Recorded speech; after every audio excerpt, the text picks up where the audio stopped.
Thank you. A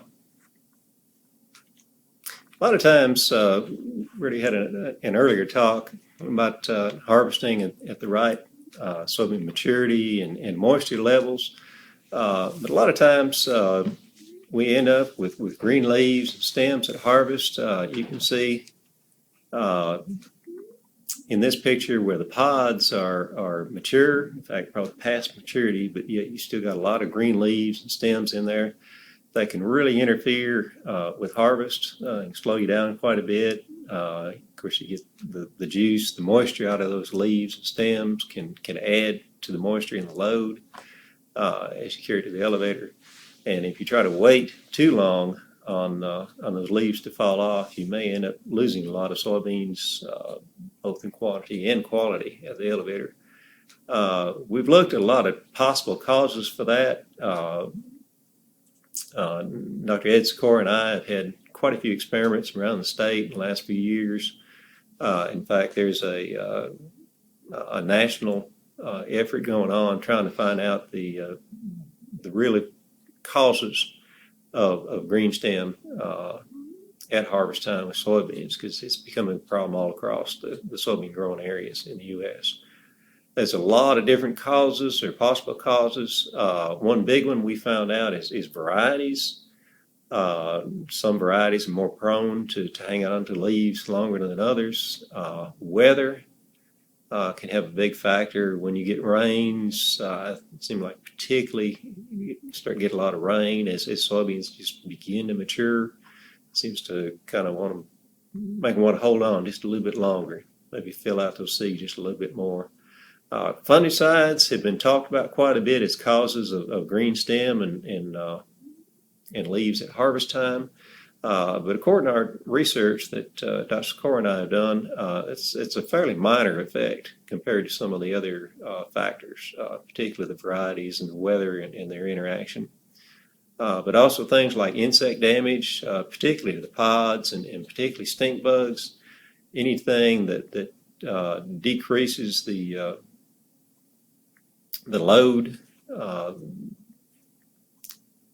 the seed fill of plants. It gives extra energy to the leaves and stems, and can slow down maturity of those stems. Viruses have been blamed. Sometimes that have an effect.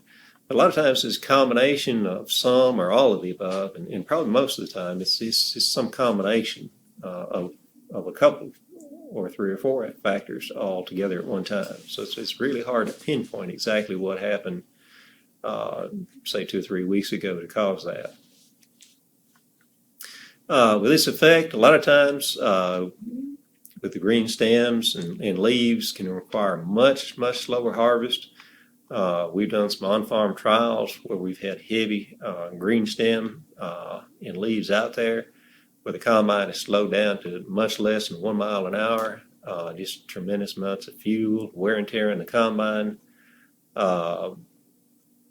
End up with some quality problems, particularly if you leave soybeans out there, hoping the leaves are going to fall off, and you get some excess moisture from the sap and the juice from the leaves and stems. Shattering losses if you try to leave them out there longer, splits, and so on as beans themselves dry down. So a lot of times a desiccant can really help to dry those soybeans down and get them out of the field in a timely manner before the soybeans themselves deteriorate too much. Just to go back to how soybeans mature out, this would be the R7 growth stage. That's for one fully developed pod on the main stem. Let's look at the main stem and the top 4 nodes has reached a mature color. That stage will last from 1 to 2 weeks normally. And beans aren't quite ready to be desiccated yet, at least the beginning of that stage. It depends on the material that you might use. You have to check specific labels, but normally we're looking at 60% or more brown pods. Again, it depends on the label of the particular desiccant and whether you have determinate or indeterminate soybeans. Once we get out here to RA, to full maturity, 95% of the pods have reached mature color. We're probably within 10 days of harvest time. This would be the time to really take a good look to see if you might need a desiccant. Some of these pre-harvest intervals on some of the materials we use are fairly long, up to 15 days.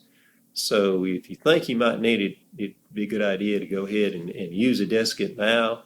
If you wait until the beans have fully dried out and then apply the desiccant, then you've got to wait that 15 days, and you can end up with a lot of field deterioration of the soybeans in the meantime, particularly if you start getting rains in there.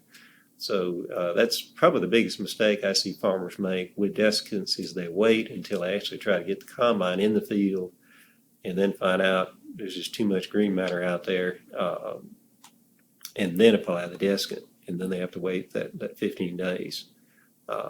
So it really holds them up.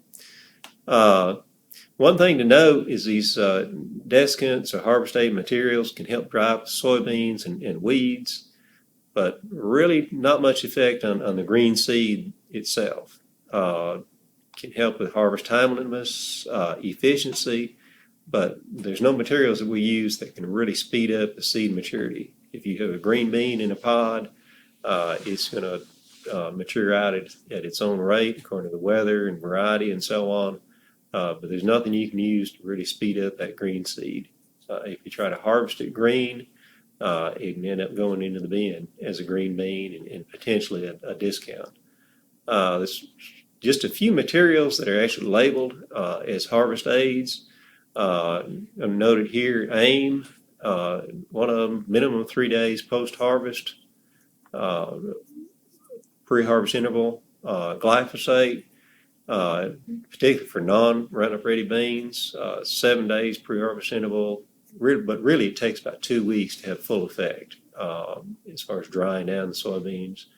Paraquat, there's several formulations out there now, but all of them that I've looked at labels of is 15 days pre-harvest interval. That's one of the most effective desiccants, but again, we've got to really watch that pre-harvest interval. Sodium chlorate is one of the old materials we've had, basically salt type material, 7 days minimum pre-harvest interval, but again, normally 10 days to 2 weeks to really have full effect. Sharpen is a fairly newly labeled material, and again, kind of like AIM, it's got 3 days minimum pre-harvest interval. Again, going over some of these options, AIM is a contact material. Pretty good on broadleaves, particularly morning glories and pigweed, but actually very little effect on soybean leaves and grasses. It's actually labeled at a low rate for early in the season over the top of soybeans. So you can imagine how little effect it normally has on soybean leaves late in the season. Glyphosate is a systemic material, pretty good on grasses and mature weeds, those that have already bloomed out. Of course, no effect on Roundup Ready soybeans and relatively slow to work. There are some restrictions if you're a seed grower, even with Roundup Ready soybeans. So again, pay attention to the label on that if you're a seed grower. Paraquat, and again, there's several formulations out there now, some different concentrations that you have to watch for, both 2 pound and 3 pound active per gallon active ingredients. And it's contact material, fairly quick, but it needs sunshine, good coverage, and it's a contact material. One thing that last time I checked labels, maximum label rate is a pint per acre, a max, or a quarter pound of material of the Indian 2. Again, there's some other formulations, so you got to check those labels for those. Really, that's not quite enough for really maximum effect, but that is the legal maximum on the label. Sodium chlorate, again, it's a salt type material, fairly slow. The best way that I've seen to use that is to tank mix it with paraquat. Again, it's a true desiccant. So it can help pull moisture out of the stalks and somewhat out of the pods also. Sharpen, mainly for broadleaves, but particularly good for palmer pigweed if you got an infestation of that. But with all these, warm temperatures and good coverage are extremely important. If you don't, with contact type materials, you don't get good coverage, you just won't desiccate those parts of the plants, either the soybeans or the weeds. This is a set of trials that Ed Scar and I had for a few years. Evie Smith, Sand Mountain Substation, Tennessee Valley Substation. Again, quite a few years ago. This actually was a fungicide trial trying to look at greening effects of the fungicide. Had very little effects of the fungicide on greening, but we also came back in with a desiccant treatment with all these different combinations. And you can see the differences we had in yields, of course, various yields from different locations. But across all these locations, the harvested yield, we increased from 2.4 to 3 bushels per acre by using a desiccant. Of course, we never actually increased the yield of the soybeans in the field, but that's an increase of the soybeans that we could put in the bin. Again, this was 10 to 14 days after we'd sprayed. So again, you can't actually increase the yield of beans on the stalk, but you may be able to put more in the combine and in the bin by using a desiccant. Same trial in 2007, a little bit different effects. It was a little bit drier in the fall. You can see at Evie Smith, we got a 5 bushel increase at a fairly high yield level by using a desiccant. Again, we didn't actually increase the yield on the stalk, but we did in the combine, in the bin. Where it's dry at Sand Mountain and Tennessee Valley Substation, didn't have a whole lot of greening out there in the stalks. No significant difference. So again, it pays to go out and check and see if you really do need it or not. If you spray it and you don't need it, that's just a dead expense. We looked at some different desiccation materials and combinations, particularly Evie Smith and Sand Mountain Substation. We looked at 10 different combinations. We looked at different formulations of paraquat, sodium chlorate, and AIM, and sprayed all those, and then harvested plots 10 to 14 days after the treatment. We just looked at this leaf desiccation, and you see on the right we've got a bunch of different treatments out there. If you look, you see the formulations that had paraquat, the Intion and the Firestorm, were fairly quick acting on leaf desiccation. The formulations with AIM tend to be much slower, if at all. What does that scale mean? On a scale of 0 to 10, 10 would be complete browning and 0 would be no effect at all. The scale on the left. So you can see the untreated control. We had, some drying down naturally, but when we added the desiccant in there, particularly the ones that had paraquat as an active ingredient, it tended to increase the leaf desiccation. And some of them took a little while to do. A lot of the same effects at Sand Mountain Substation. Again, same 2006. At 3 days, we had, on a scale of 0 to 10, 7, about 70% desiccation. But for full effect, we had to wait with almost all these materials on out to about 10 days.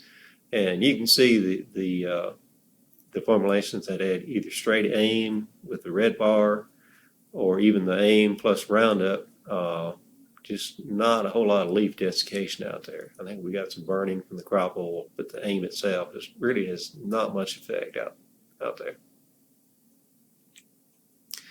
Soybean yield, of course, that's a big thing we're looking at. At Evie Smith, really we had not much effects. Again, some of the formulations that had the paraquat with them were some of our best materials. And at Sand Mountain, the only one that really popped out for some reason was sodium chlorate at 6 pounds active, which is the maximum rate by itself that you can use. Again, fairly slow acting though, but really well independent. 2007, we repeated the same trial. All the treatments that we used increased the leaf and grass desiccation to E.V. Smith and at Sand Mountain, and stem desiccation at E.V. Smith. At Sand Mountain, little effect on the stem desiccation. But only the treatments that had paraquat, either half pound per acre, 2 pints of Enion, which again, the labeled rate is a quarter pound active, so that's still above the label rate out there, the legal rate, or the sodium chloride at 3 pounds per acre, which is a half pound of the 6 pound per gallon formulation or greater, really increase the stem desiccation. And it's a lot easier to desiccate leaves than it is stems. It's much harder to get the material in there. But no significant differences in harvest moisture, trash, seed weights, or yield in 2007, no matter what we did. So again, we could dry them up a little bit, but no real difference at the very end. Conclusions, we got anywhere from 0 to 5 bushel per acre harvest increase, just depending on how green they were to start with and how much drying conditions we had after we put them out. Our best treatment was gramoxone or paraquat at 1 pint or quarter pound per acre equivalent, plus sodium chloride at 3 pounds per acre or 2 quarts of the 6 pound. Basically half rate of that in combination with non-surfactant at 0.5% of the solution. Again, the paraquat gave us good drying conditions on the leaves, whereas the sodium chlorate, again, is a true desiccant, so it helped pull the moisture out of the stems. That just seemed to be the best of all combinations. But again, really watch that 15-day pre-harvest interval for paraquat. So kind of look ahead. If you see a lot of green leaves and stems out there as the beans are getting ready to dry down, it might be good to go ahead and put it out there. Not wait until you're ready to put the combine in the field and then put it out. You have to wait that 15 days where you may get some deterioration while you're waiting. And with all these warm temperatures are really important, where if you get 85-degree temperatures, all these things work pretty well within that 15-day window. But you get into October, November, where you're down in the 70s, it can take 2 to 3 weeks really to have much effect. So again, it's really critical to go ahead and use it early on if you think you do need it. Does it pay? That was a question we posed to some leading extension economists, and the answer was it depends. Most of these things are fairly inexpensive, from $4 to $8 per acre. Application cost plus application cost, depending on the rate, product, and so on. But say if we assume a normal harvest is $20, $25 an acre, and we can increase that speed from 1 mile an hour in really green stem soybeans on up to 2.5 miles an hour, you can harvest 1.5, 2 times as many acres per day with the same fuel and equipment. So a lot less wear and tear on it also.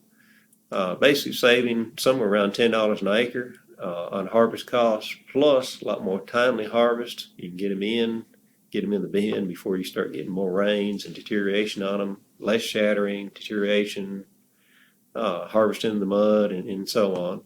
But again, you really need to anticipate the need and look really close at those pre-harvest intervals in order to take full advantage of the desiccants.